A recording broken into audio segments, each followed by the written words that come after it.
And we are live with Mitch Pearlstein, my favorite conservative of all time.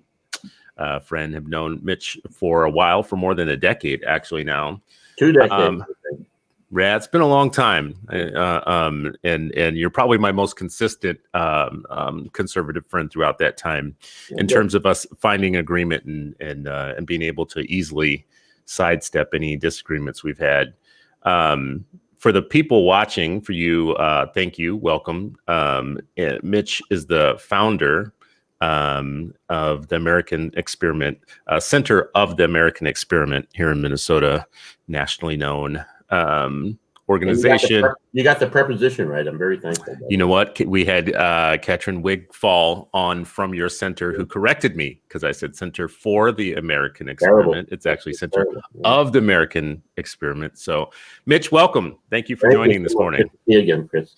Yeah. So, listen, you have focused a lot on different areas of education reform. You've obviously been a supporter of the things that are considered the mainstay of ed reform. You've supported charter schools and vouchers, school choice. I think at times have chipped in on things about standards and the way that we should hire and prepare and deal with teachers. But of all the things that you've spent most of your time focused on, the family fragmentation, family structure. Right. The family has been the chief focus of yours and of your work over all of that time. It's the most consistent thing that you've focused on. Let's start there. Why? Okay. Why, of all the things that could be talked about in education, I named a few of them: standards, testing, school structure, governance, educational freedom, educational pluralism. Why the family? Why is this the thing that you've put your capital into?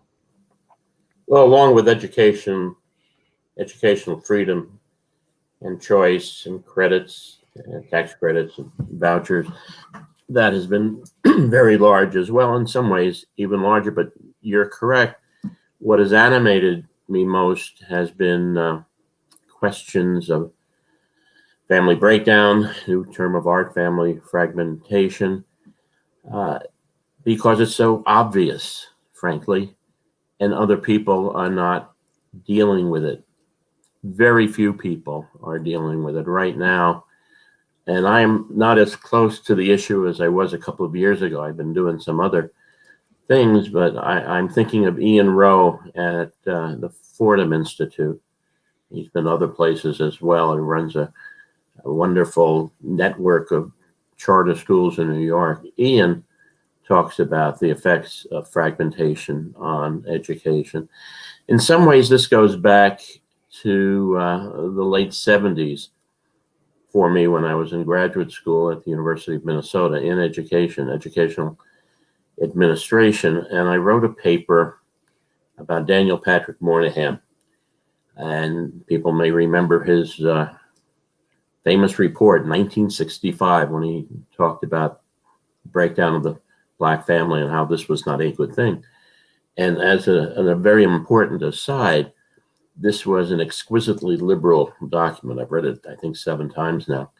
There wasn't one racist punctuation mark in the whole thing. And he laid all the problem at the feet of white racism. But what intrigued me mostly about that report was the way he was beaten up.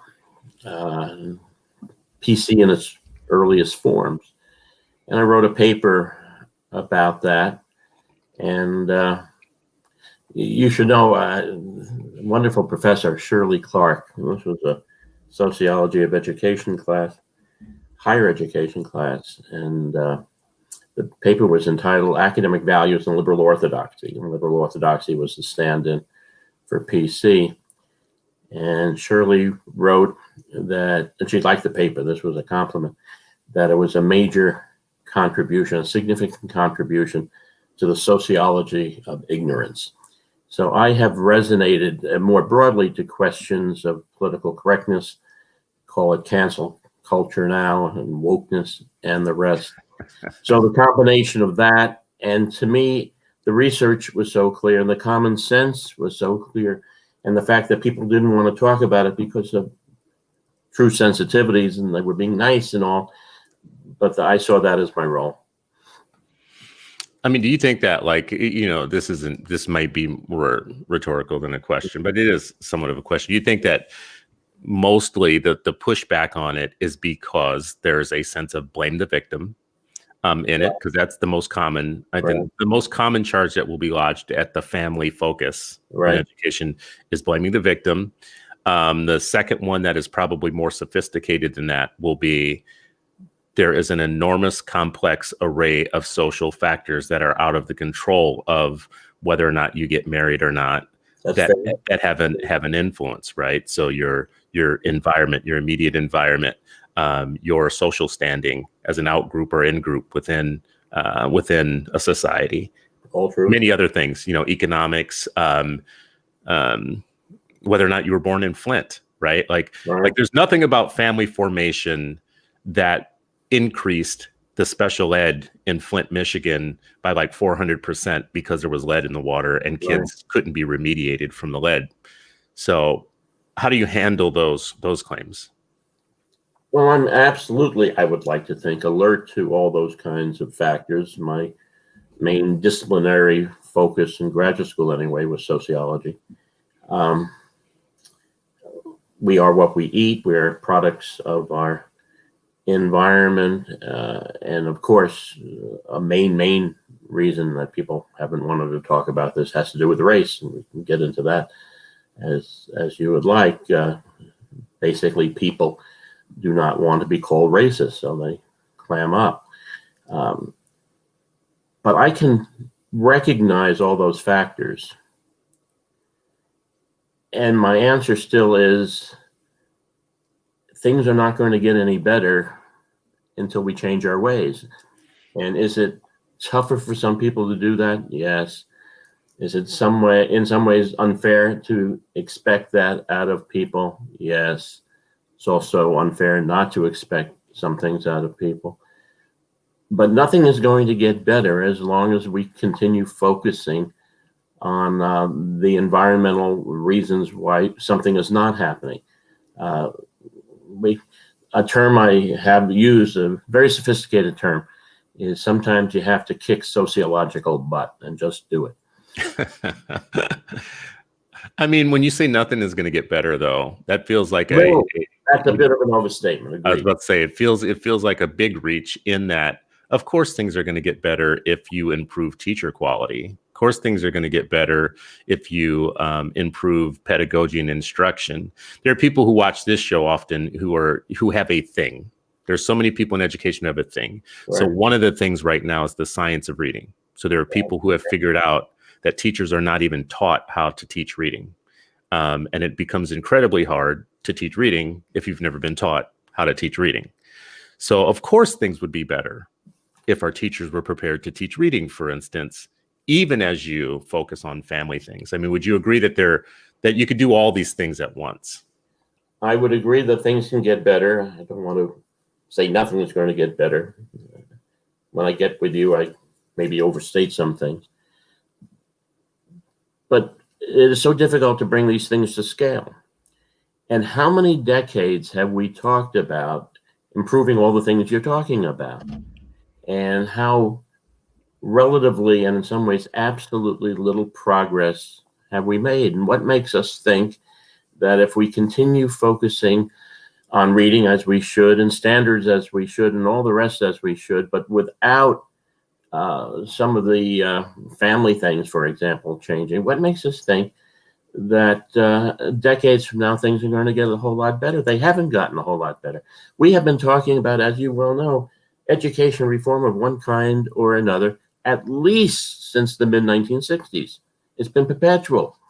And I wind up sounding far too negative. I recognize in all of this, there are ways of doing things better, and some things are done better. And I'm a very, very strong supporter of real life school choice, meaning for independent schools, non-governmental schools, private schools, religious schools, because not that they're going to make a world of difference for all students, not at all. But for many students who could benefit by that kind of education, We need to make certain that they have an opportunity to get it. But it's not as if we haven't been talking about these things and trying these things and pursuing these things for decades. Mm-hmm, mm-hmm. Well, you wrote a book about this, and you and I talked about it as you were writing the book. Right. And so I had a few of the arguments that I threw at you. You were very kind because you were interviewing me. So it wasn't really like we were going back and forth. You were interviewing me. So you were, having me have my say on it. So some of the things that I talked to you about then that I think you could address. I interviewed 40 really smart people. That was the main criterion. You had to be really smart. People around. Well, I'm glad I made the cut. Yeah, you did. Well, not only did you make the cut, I think you got more inches than anybody else in the book. I quoted you at greater length than I believe I quoted anybody else. And you make your case as well as anybody I know. Well, so, and I feel like in some ways I don't have a set case. I'm like really just trying to play with all the different factors because I gravitate between conservative and liberal. I'm obviously somewhere in the middle with, very much a libertarian kind of template in the way that I want to approach these things. So on the idea that we talked about, that family is so important and family fragmentation is like the center of gravity. I said to you, so the correlations, we're always talking about correlations. So the correlation between not having a married family and the many other factors that you've pointed out are really strong, like life chances of doing X. Right. If you don't have, a family intact, that's a very strong correlation. But I said to you at the time, the correlation about the color of your skin is stronger than all of that. So the correlation between being white and all of the positive predictors in life are stronger than whether you're married or not. So why don't we just make everybody white, is what I said to you back then. Like, if we want to just pull the biggest lever, why don't we just outlaw blackness? Because obviously, the moment that you have white skin in the United States, all the factors become more positive, right? Well, that's absurd. And I like to use absurd examples to stretch people's thinking, right? Like, let's be absurd for a second. Well, it's absurd because, number one, you can't outlaw blackness and you can't shift people from being black to white very easily or very quickly.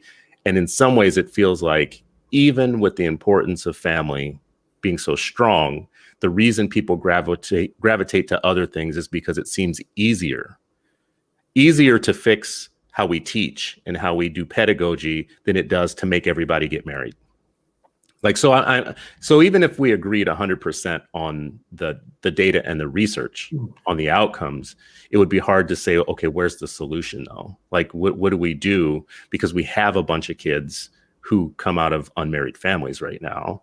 And what do we do to not have that go another generation? Like, what's the solution? Oh, you want the solution now, huh? Yeah, that's the solution. I mean, like, if it's a problem, if it's the biggest problem, we have to solve it. Then we have to say, okay, well, let's solve this. So how are we going to solve it? Well, at the risk of being circular, to make certain kids get a far better education, all kids, then the chances of their getting and holding decent jobs, that's better.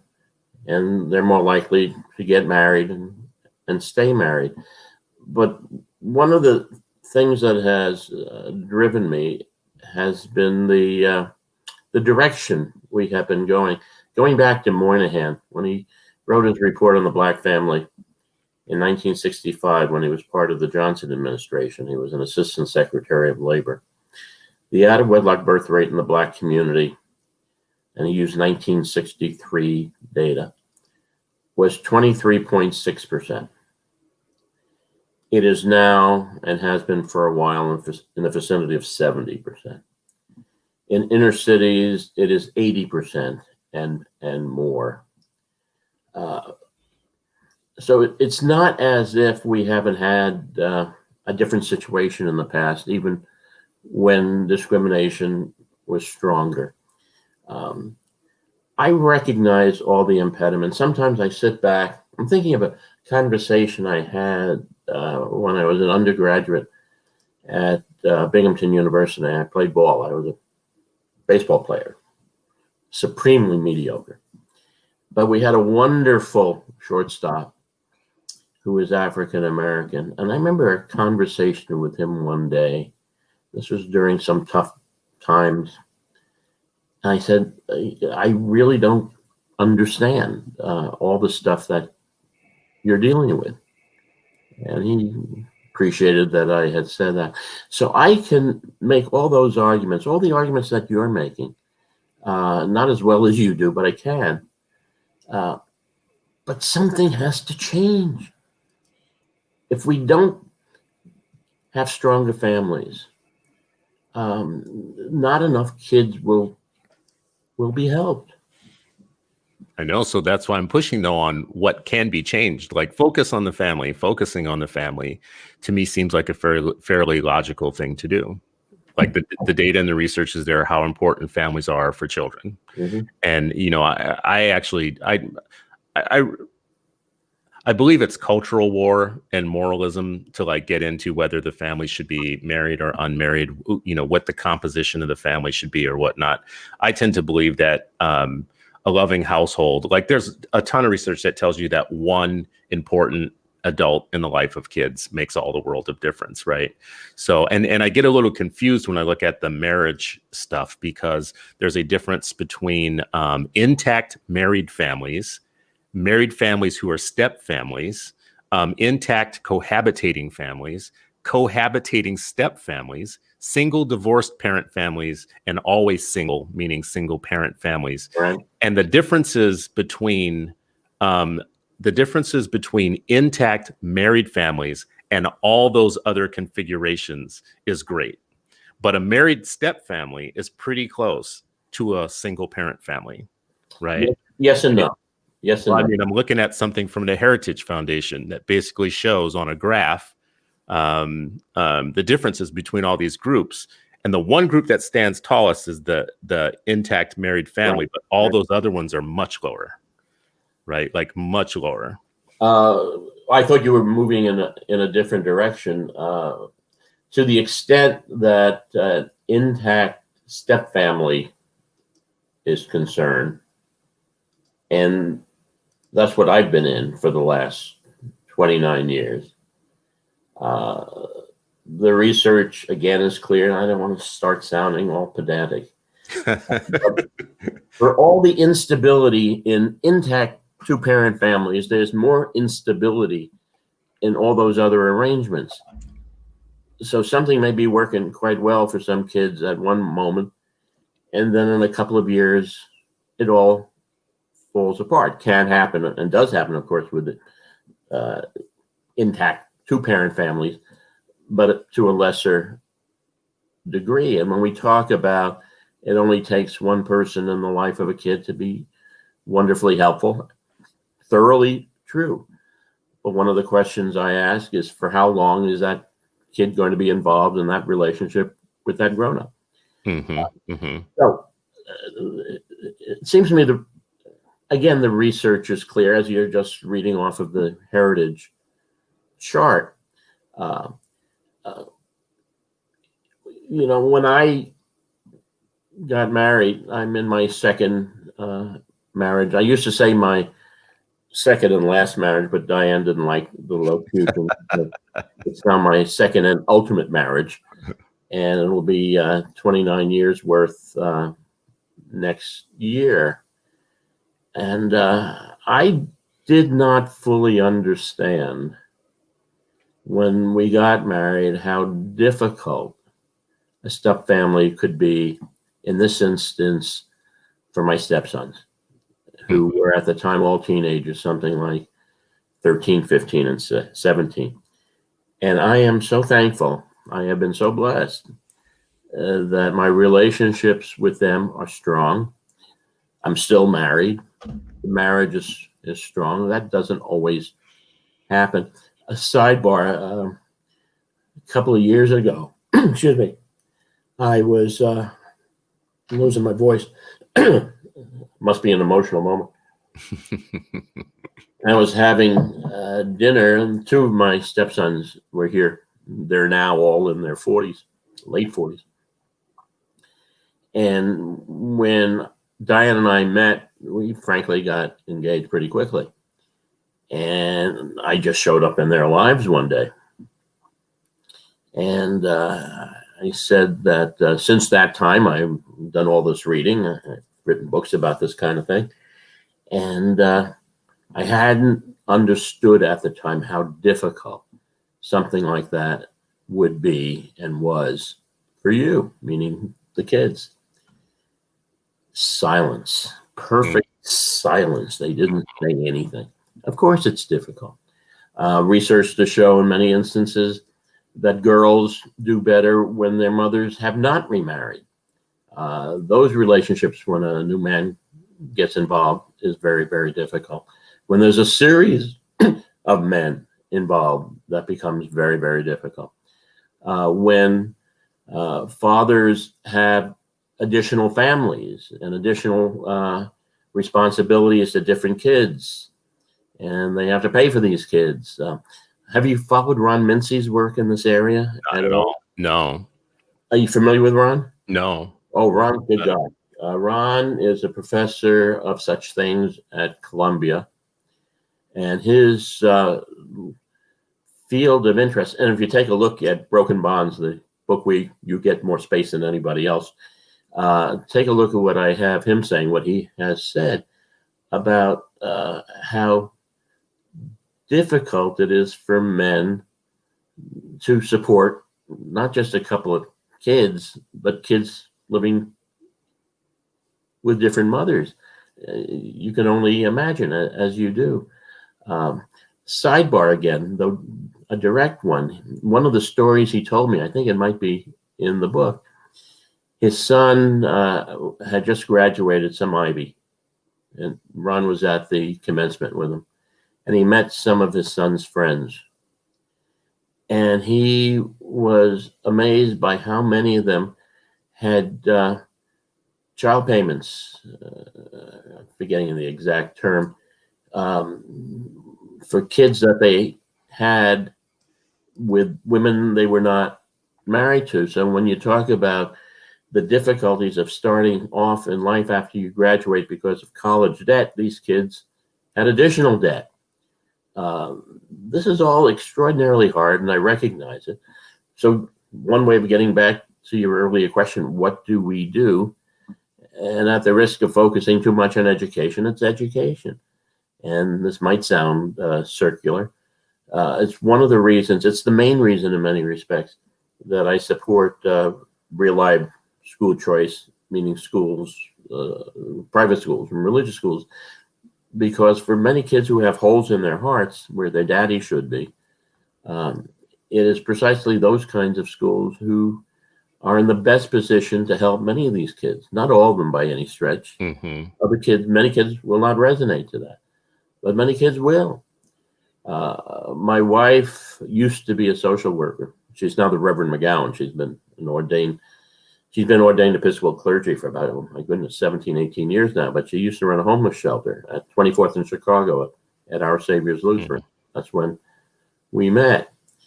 And it always occurred to me that she could be more helpful to some people in distress than, I'm talking in general terms now, than somebody working for Hennepin County, because she could talk in religious terms. She might even be able to I'm glad you bring that up, because in that heritage information there, what I found is really interesting was the effects of attending religious services one or more times per week is as strong as the marriage factor.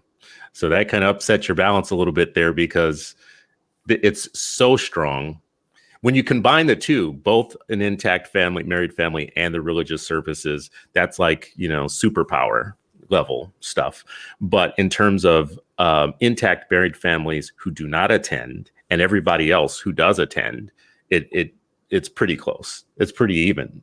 Well, we're talking in averages now, and of course, and you can't do some chart and check some stuff off, and that'll guarantee you're staying married. We know that. Are you talking about the Brad Wilcox research? I know it's heritage again. Let me look it up. I'll have to look to see. Is a great sociologist at the University of Virginia. And with another scholar, a Latino guy, if I remember correctly, they did much of this research, and it's absolutely true. And then the question is, who goes to church? Well, married people are more likely to go to church, so we're getting circular. Oh, I don't know about that. Oh, I do not know about that. As a matter of fact, the going rate of low income people, single moms, black churches, and churches was yeah.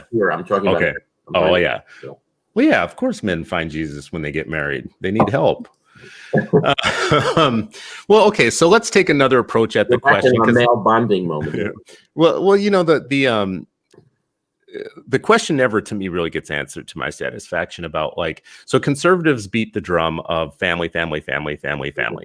And oftentimes the reason that I think that it offends people so much and pushes them to push back on it is not because people disagree with the importance of family or the importance of fathers. No one does. No smart person, no intelligent group of people in any race, class, or whatever really push back on the importance of having a father. So that's never the point. So if we listen through what they're saying, their pushback, they're never saying, I don't believe fathers are important. I don't buy that families are important. That's not what they're saying. Not if we're listening with sophisticated ears. What they're saying is, do not use this as a way to sidestep all the other things that society is responsible for, but doesn't want to take credit for.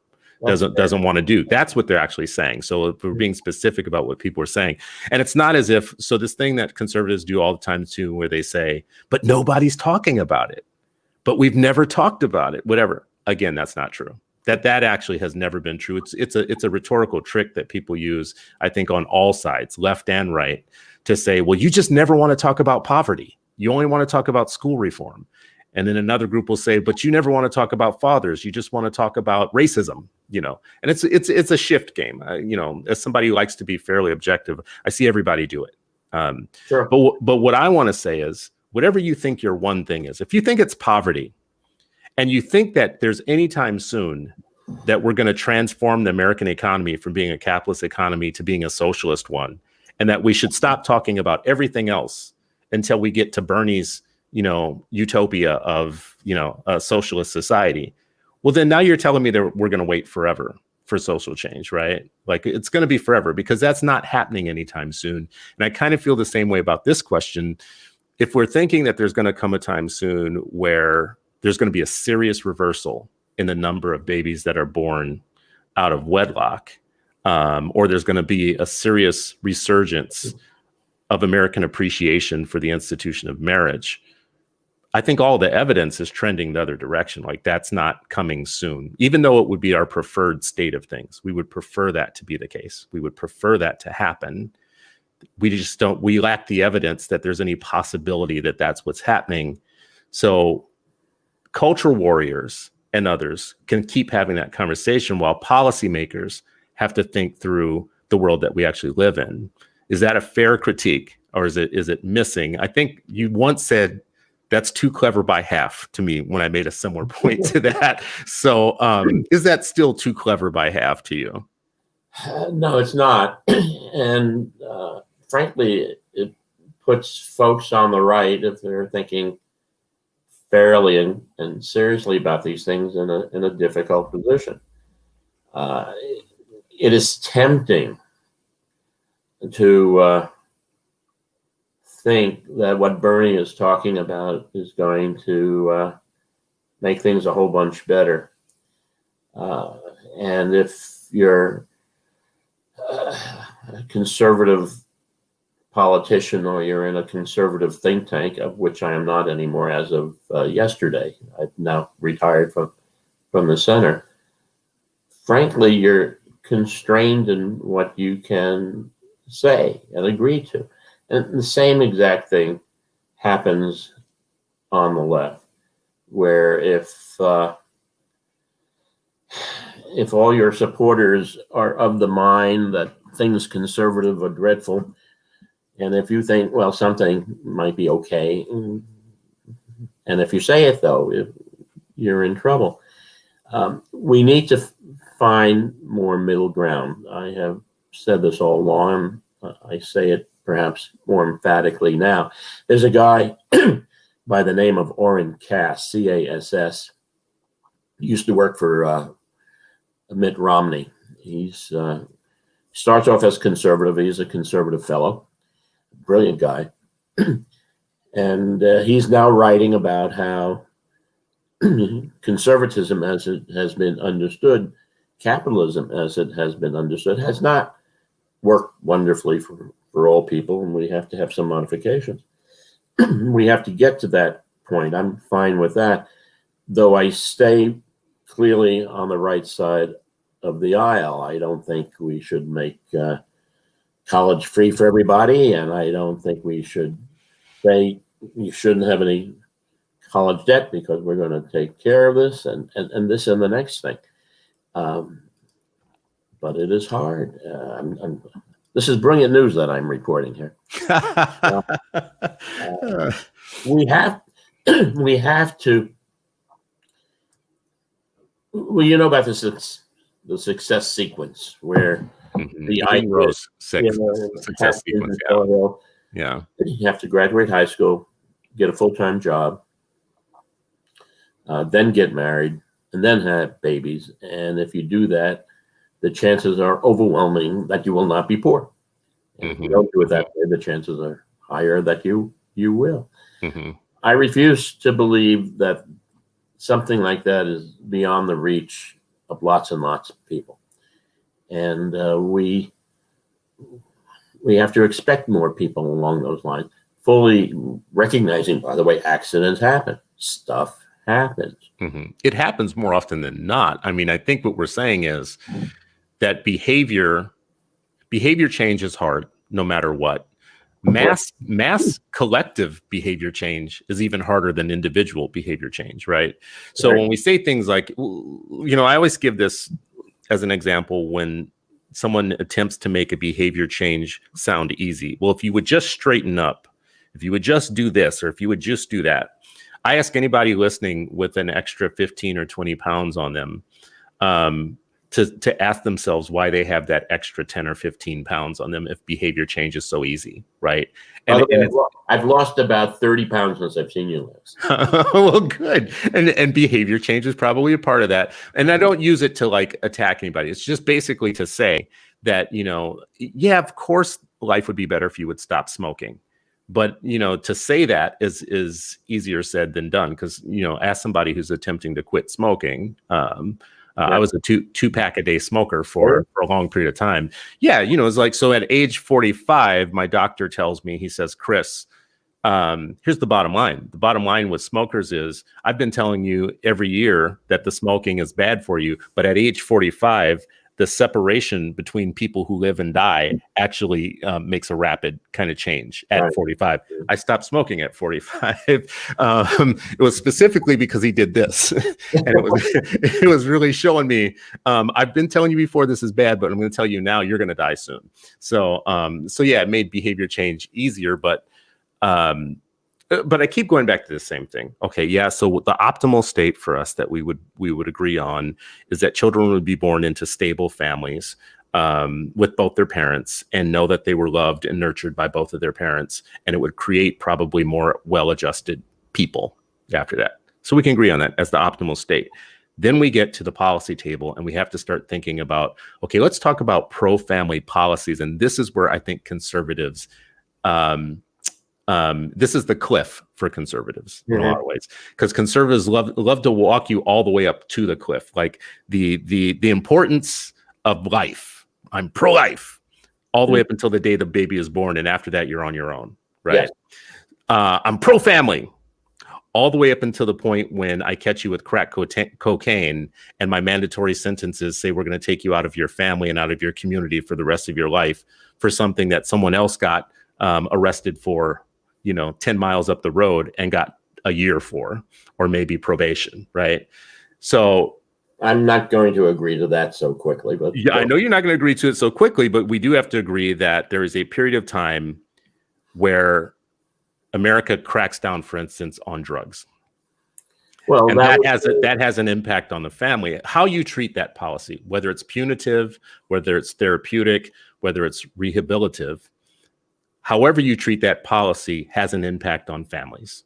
has Well, an impact on children. I can just jump in for a moment. Yeah. In terms of crime and criminal justice reform, some of the tough stuff came about in the 60s and the 70s, when there was a lot of crime and there was real fear.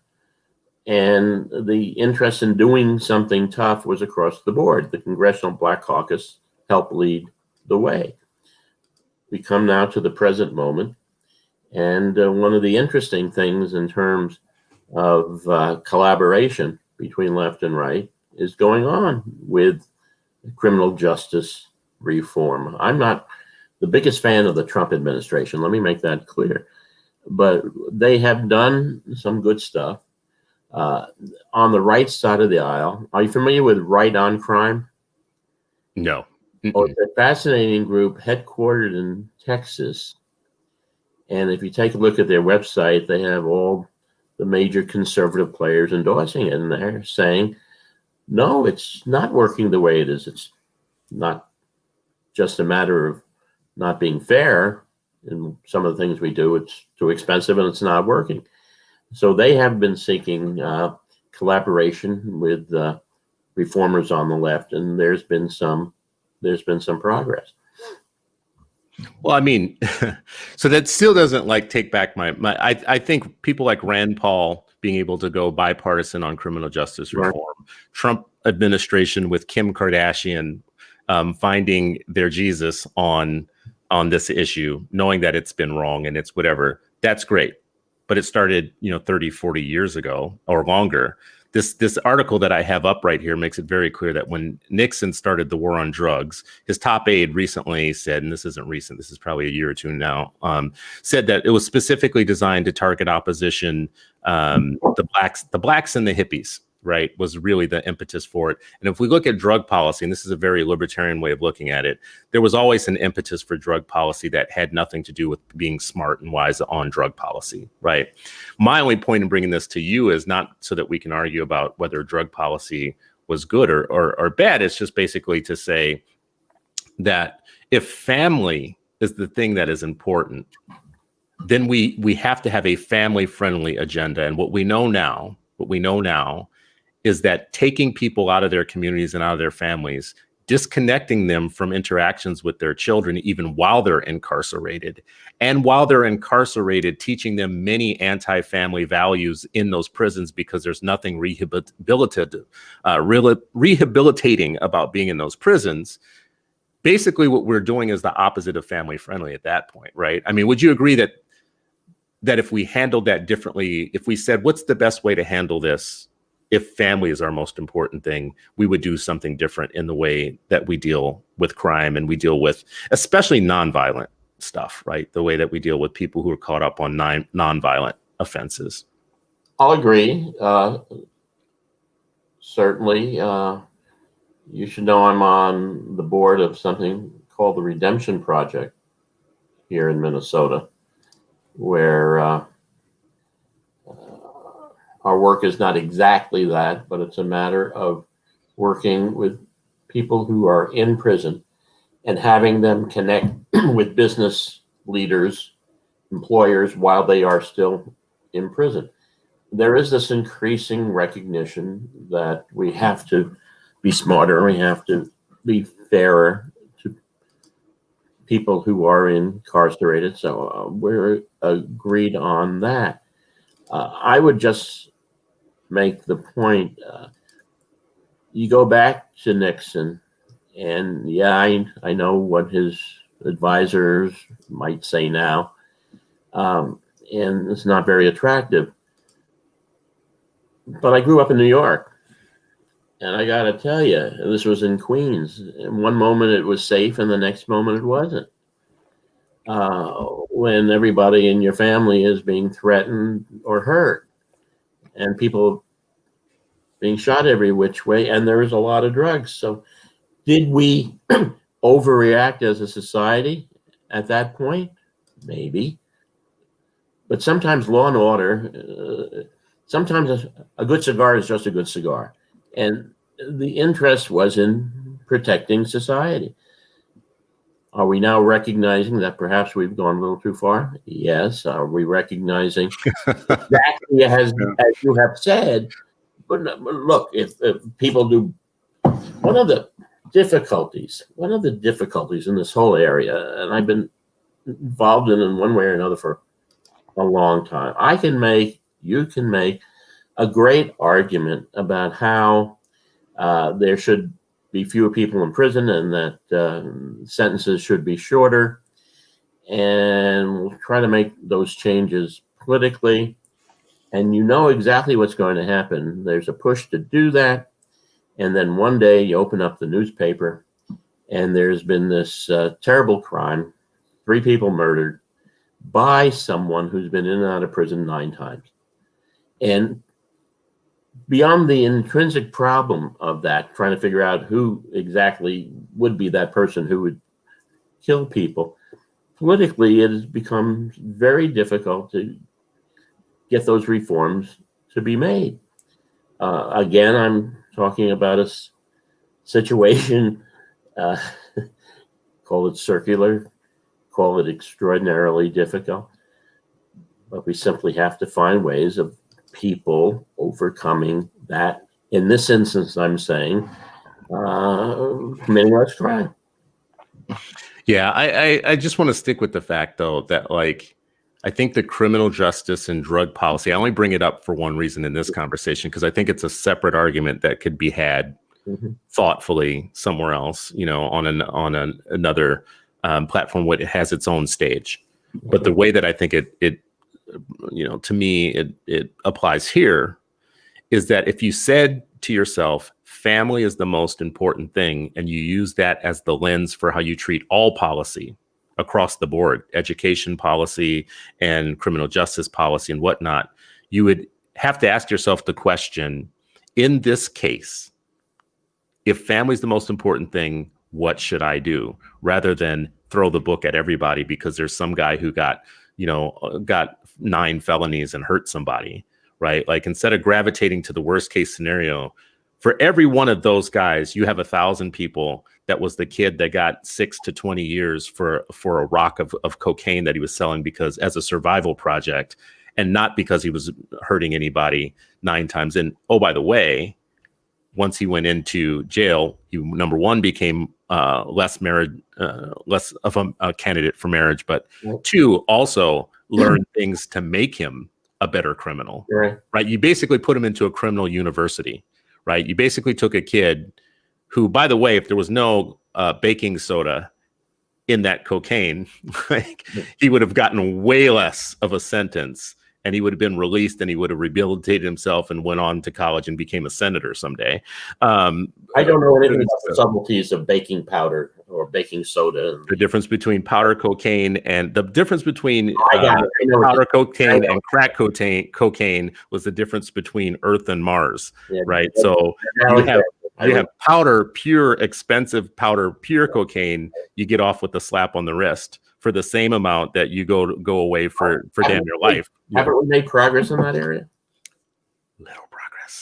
Little progress. We've made a little progress after, though, a couple of decades of locking up people that were the prime candidates for families, the lead families, you know. To argue. Yeah. So, I mean, this is the thing for don't do that. Liberals on one side. Liberals have to give on the issue that this is an important factor and that it is something that should be talked about, and that you can't continuously sidestep it and blame everything on race, culture, poverty, you know, the typical things. On the conservative side, you can't just keep beating this drum with no solutions and without a family positive set of policies that are economic, that are justice oriented, that are education oriented or whatnot. You can't just be the daddy figure, the paternalist policymaker without saying what's good for a family. You know, we should change some of these other policies downstream, which becomes very hard because possibly some of those remedies are liberal. I think that's the hard part. The point I made before about Oren Cass, their writers on the right, Riyam Salam, who's now the president of the Manhattan Institute, There is rethinking going on.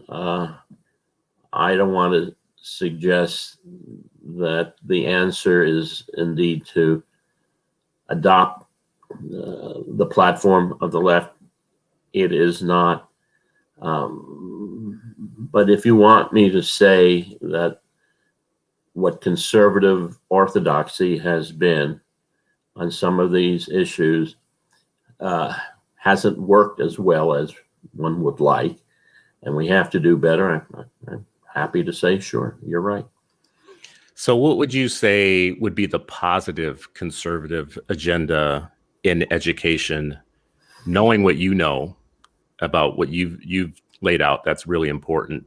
It feels like the conservative education agenda is now in disarray in some ways. Like, there's disagreement of whether standards matter anymore. There's disagreement whether test-based accountability should be the way to go.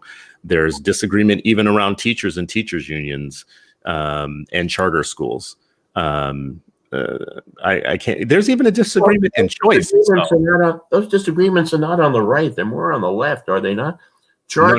The right wing right now is not really aligned as they've always been. They've been aligned to me. They've been as aligned as long as I've been watching. But the arguments that they're having now about standards and accountability and testing and all that stuff is more profound than I've ever seen. You're talking about on the right? Yeah, on the right, like the solid base of right. The folks on the right that we thought made up the reform contingent that agreed on those things, now those things are in dispute with many of them. Well, I think there's fatigue, and I believe the focus on, I'm for standards. My K-12 mentor is Checker Finn. I'm not running away from this stuff, but I've never been of the mind that these approaches would make as much progress as some people have argued. Let me go back to charter schools, though. I was around in Minnesota. Minnesota was the first state to have charter schools. The prime mover in the Minnesota legislature was a Democrat, Ember Reichgott-Young, good friend. It grew out of an inspiration of Al Shanker, though he disowned it. The people involved with charter school creation in Minnesota were all on the left: Joe Nathan, Ted Coldery, and others. This was not some voucher crowd. And now we reached the stage where it's a matter of people on the right who are much more supportive, because charter schools represent educational freedom and also represents sticking it to the unions in some respects. And you have liberals beating the hell out of what is fundamentally a progressive way of dealing with education. To me, that is a bigger impediment to making educational progress right now than anything going on the right. You think it's a bigger problem that the left is fighting it? I'm sorry? That the left is fighting things like charter schools, you think is a bigger impediment than anything going on the right? Off the top of my head, yeah. As well as the left's perpetual opposition to giving families, in this instance, particularly low-income families of color, the opportunity to send their kids to a school that might work best for them, even if that school is not a public school. This is what, look, I have been the chairman of every single major school choice organization in the state of Minnesota for the last 20 plus years. Minnesota, if we want to focus here for a moment, was the first state in the union with public school choice, open enrollment, first state with PSEOs, public school enrollment options. We were the locomotive of all this, first state with charter schools. And then other states started catching up and surpassing us. So we were once the locomotive, we're now in the caboose. And I sort of like that metaphor too.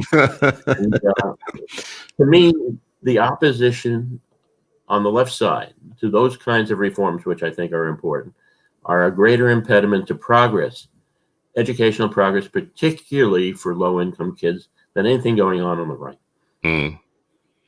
Well, I don't know. I actually think We've never disagreed before, Chris. What's going on here? I know. Well, I mean, listen, I try and take a third party look at these things, and I think both when I look at first of all, I don't agree with both siderism. I don't agree with like, well, both sides are equal. No, judgment means that you judge things case by case and you apply judgment to whatever the issue. That's what a thinking person does. So as a third party person, I look at the left and the right, and I see them what anthropologists called enemy imaging, which is they create an enemy image in their opposition that is hard to ever see past after that. Right. So it's in the Bible, there's the beam and the speck. Like you will always see the beam in your brother's eye. You'll never see, you'll always see the speck in your brother's eye. You won't see the beam in your own. And that to me is a third party way of thinking. To me is the problem. That literally is the problem in my mind. I think what you said is absolutely true. The left is completely regressive on education in my mind. They're regressive they believe they're pro-choice, except for in education. They believe in the right of the minority to determine their lives, except for education, right? They believe that, education matters and it's our biggest investment, but they don't believe that you should make the decision about how you will be educated or where you will be educated or by whom you will be educated. So that's true. You got me there. But on the conservative side of things, the closest, I don't know if we're going to come to agreement on where it is now. I think for the longest period of time, there was a strong coalition around the things that I named that were considered the conservative agenda for education. I feel like that's in dispute now amongst many amongst conservatives of whether that was the right way to go. There have been a lot of pieces in the last couple of years around like mea culpas. Maybe we had too much hubris about the importance of, NCLB, for instance, and test-based accountability and merit pay and all those things. And maybe we should just back off of all of it. Anyway, I was never guilty of that. Personally, I was never guilty of that. I just didn't see any of those things making as much difference as people were saying, even though they were valuable things to pursue. You clearly thought that family for most of the time was the thing to focus on. All right. Well, we're coming up to the closer part of the end of the show. I still want to push you, Mitch, on if I'm a conservative and I'm watching this and I'm coming up the ranks now. I'm not even if I'm a conservative, I'm just coming up the ranks as a leader. I'm going to be sitting in a policy place somewhere. And I'm going to be arguing with people and debating what I think the world should be and how it should change through policy. And I believe you. I believe in like what you're saying. What are you going to say to the next generation of people that are fighting this fight? Like, what should they fight for in terms of policy if they really believe that family is the thing that makes the biggest difference?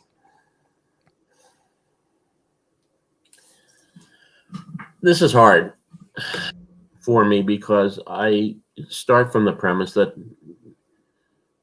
policy is often quite insufficient for making the kinds of changes that we need to make. If I were to pick one area, let's make it easier financially for parents, particularly young parents, to have kids and to support their kids by financial arrangements that may make it possible for them not to pay payroll taxes at a certain stage of life and those kinds of things. Tax credits or some kind of help for childcare, daycare, early childhood education. Not that I think these programs work as well long-term as usually advertised. I would support that as long as, I shouldn't say that, that's not enlightened, but it would be nice if people on the left were to meet me halfway on some of the things I'm talking about, at least talking about these things publicly, at least trying to make the case about the importance of families, at least getting members of clergy to talk along these lines. I've done some work. We've done some symposia, how in the world can we get clergy who should indeed be talking about these things to do so? And it occurred to me, I've spent a whole lot of time in church over the years since my wife has become ordained. For every hour I've spent in a synagogue, I think up to 750 in a church. And it's easy for me to say, well, clergy should talk more about this. And then I think about being in that pew and have the priest, the minister, talk about the kinds of things I want them to talk about. And there are around me some single moms and divorced fathers and all. They're not going to be real happy about this. And whatever the issue is, you can't talk about it every other week. So there are limitations in what religious institutions can do. Getting unmarried people, young married couples involved in churches and synagogues and mosques would be a good idea. But it is so hard. And so on this, we're agreed. It is terribly, terribly hard. But I come out, look, unless we kick sociological, but unless people just make up their minds to do something different, fully recognizing that stuff happens, I'm afraid another 25, 50 years from now, it's not going to be a whole bunch better. Yeah. I mean, I don't know whether I disagree or not. Yeah. I think that this particular strain of intellectual thought dies a death of impracticality in one way, which is it can all be true up until the point where it has. You just froze, Chris.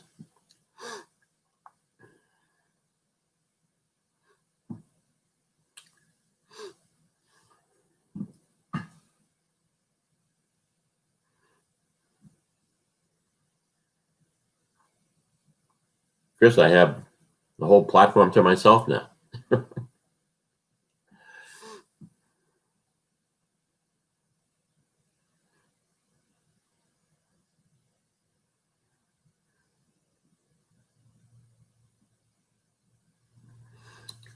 Can you hear me? Now I can. You froze there for about a minute. Like the government overtook my show and was trying to give you my show. What I was saying was, I feel like everything that we're talking about dies a death of impracticality in that it stops it. It remains true. The truth of it is in force 100%, all the way up until the point where it demands a solution for change. Because if the math problem that you're giving us is either this changes or 30 years from now we're going to be in deep trouble, then it says to me that all evidence tells us we're going to be in trouble in 30 years if this is the only thing we can fix, because not because you and I disagree on it, but because you and I should probably agree on it's not trending our direction, right, at all. True. By the way, have you ever read Catherine Eden, Promises I Can Keep? No. Magnificent book about single moms and their lives, largely in Philadelphia a number of years ago. She did ethnographic work. She lived in those communities for a while. Then she did another book, each time with a co-writer, about fathers, doing the best I can. And one of the things I always think about when I think about, particularly the first one about women, is that these low-income women, overwhelmingly single moms, if not exclusively, they had dreams of being happily married. They have dreams about truly white picket fences. But the men available to them who could do those kinds of things was very limited. So I go back, Bill Raspberry was a friend, the columnist. And he was once out here speaking to a group, and some woman asked him a question. This is a good way of ending if we're going to end. And it points to something I should have said. Mr. Raspberry, how do you fix poverty? And Bill, being the gracious Pulitzer Prize winning guy that he was, gave it a serious answer. And he said, you can start any number of places. But for him, he wanted to start with the boys, because this is probably my language now. The boys become the men that women don't want to marry. How do we start with the boys, which is not to say ignore the girls, but how do we make it possible for men indeed to be marriageable? As William Julius Wilson would put it. So if I'm looking at an area in which to focus, that's certainly one of them. Well, Mitch, I always, have too much to think about at the end of the thing. And so right now I'm thinking of like 80 things that would drive this conversation longer. So you and I have to keep having this conversation. I would love to have you back again. Please do. At the end of them. I'm going to put a couple of things on the table that you and I can keep talking about. You mentioned Julius Wilson, When Work Disappears, I think was something that I found very influential, but that's really a lot about structural things that I think, on the left, there are some things for people on the left, there's some people in the middle and some people on the conservative side, all to challenge themselves with. And one of the things I'll challenge on, conservatives and the right side of things are that family-friendly policies go beyond the conversation. They go beyond making the obvious point that families matter. And if we look at Chicago and Detroit and Gary, Indiana, and Milwaukee and Oakland, California, and a lot of different places where there was disintegration of families and communities, what is common about those places is those are places where people of color left the South to go to find gainful lives, and they were families intact, and they created nice little Black enclaves of working class people at GM and at Ford and at these places. My grandfather was, part of this. On both sides of the family, moved to opportunity and migrate, and in all of those places, at some point, the bottom fell out. The economic bottom fell out of all of those places.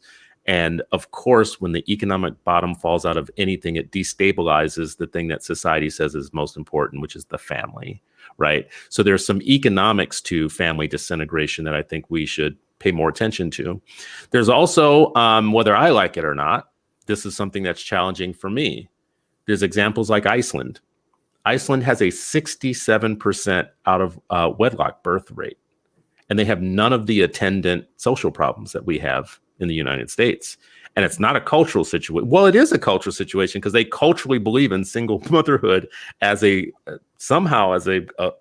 feminist good. I don't know how. Not like that's, I pick out, I don't know Iceland as well as I know Sweden, where lots and lots of babies come into this world outside of marriage in Sweden.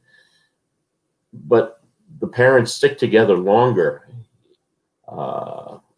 when they're not married in Sweden than is the case in the United States. So there is that ability. I'm guessing. You mean they stay together as non-married people? They stay together. Correct. Yeah. Correct. Yeah. That is correct. Well, when I've talked to Michael Petrilli about this here, he has made it very clear, I think, in previous conversations I had with him a long time ago. I'm trying to remember it right, but cohabitating, even if the parents stay together, it doesn't satisfy the conservative focus on marriage, because marriage, the statistics are still very different with cohabitating parents than they are with married people. Sure, I want everybody to be happily married. But to be in a stable cohabiting situation is better than being where the mother is under one roof and the father is under another. Yeah. Well, Alan Majavorik or Morovic, I don't know how you say it, Alan. Sorry about that. He's put in the comments that in Iceland, they're not all white. They're Icelandic. And immigration is all but impossible. And I guess that's the thing, like, in America, it's called Chinese food. In China, it's just called food. So maybe that's the same thing. But anyways. It's the national food of my people, by the way. Is it really? Yeah, Chinese national food of my people. Well, listen, I do want to keep having this conversation. I think it's an important one to have. I think it's an important one for me to have with people that it's easy to have it with, because I believe that there's so much that's in flux with it. I'm not like, I haven't landed in this conversation. I'm in a spot where I see it as too nuanced and too complex to have an easy idea about, right? To easily come to an end and believe in one side or another. Well, I would just say, as I said earlier on, and this is not just to be nice, you make the case for how there are lots of factors involved and lots of obstacles facing people, usually disproportionately low-income people. And you're a challenge. And I've learned from you. I'd like to think you learned something from me. And and Merry Christmas. How's that? Yeah. Well, Mitch, thank you for coming today. Thank you. For everybody watching, this is Mitch Pearlstein, formerly of the Center of the American Experiment, but One day removed. One day removed, retired yesterday. Also my favorite conservative in the whole world. A gentleman, a level-headed individual, a person that we need more of, but I'm not hopeful we're going to get more of in the general environment that we're in right now. So I usually simply say I mean well. Well-meaning people. Anyways, let's keep talking, Mitch. I really appreciate you. I appreciate you coming on today.